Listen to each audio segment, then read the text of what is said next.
Welcome, wrestling fans, to the debut episode of Historic Pay-Per-Views. Each month we'll be taking a look back at the current month's, one of the current month's pay-per-views that happened way back when. Since it is September, this month's historic pay-per-view is WCW NWO Fall Brawl War Games 1998. If you are lucky enough to find this, you will see a great number of good wrestling contests. Most importantly, the main event of the evening, which featured for the first time, well actually the last time that War Games would be used by WCW on pay-per-view.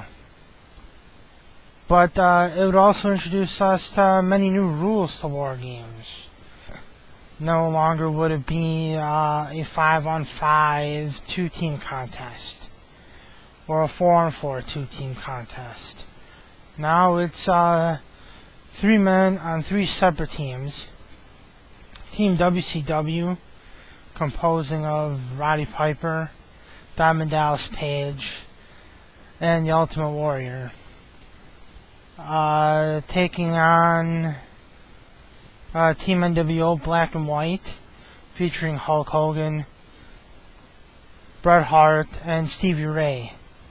And then there was another Team NWO Red and Black, the Wolf Pack, featuring Sting, Lex Luger, and leader Kevin Nash.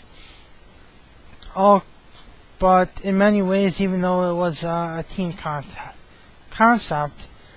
it was every man for himself, because for the first time ever, the winner of this War Games would go on to face the then WCW champion Goldberg at next month's Halloween Havoc in October.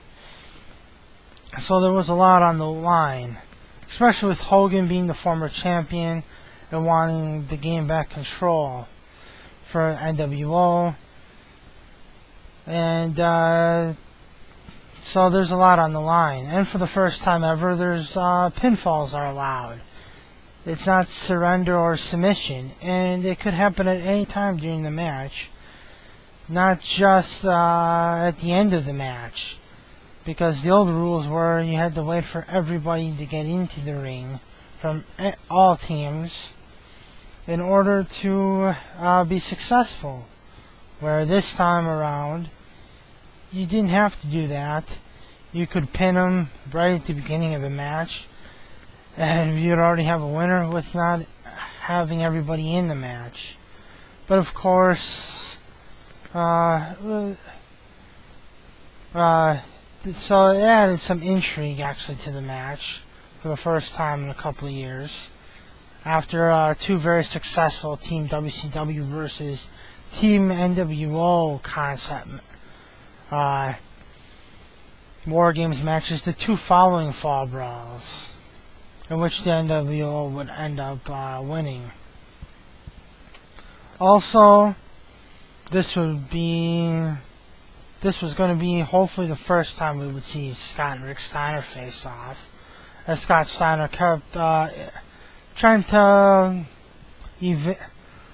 avoid facing his brother Rick every month. Like the previous month at Road Wild, he would try to get out of the match by saying he was injured, and then miraculously he gets up out of the wheelchair. So hopefully they would finally fight. And most importantly, too, to come out of this Fall Brawl would be the end of Raven's flock, as Raven would fight Saturn, and would have to face off against his old member Saturn from the flock.